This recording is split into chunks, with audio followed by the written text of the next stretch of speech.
આકરા તાપને કારણે રાજ્યમાં હજુ ગરમી સંબંધિત બીમારીના કેસમાં પણ મોટો વધારો થયો છે. અમદાવાદ સહિત રાજ્યભરની હોસ્પિટલોમાં ગરમીને કારણે લૂ લાગવાના અને બેભાન થવાના કેસ વધ્યા છે. વાત કરીએ અમદાવાદની તો મે મહિનાના આરંભથી 16 મે સાંજ સુધીમાં ગરમી સંબંધિત બીમારીને 3800 થી વધારે કેસ 108 સર્વિસમાં નોંધાયા હતા.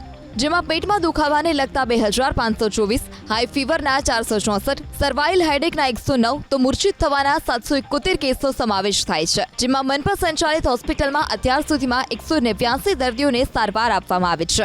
અતિશય ગરમીને કારણે તબીબોએ નાગરિકોને સાવચેત કર્યા છે. Skin specialist doctor Smita Nagpal પ્રમાણે ગરમીમાં લોકોની સ્કિન ડ્રાય થાય છે.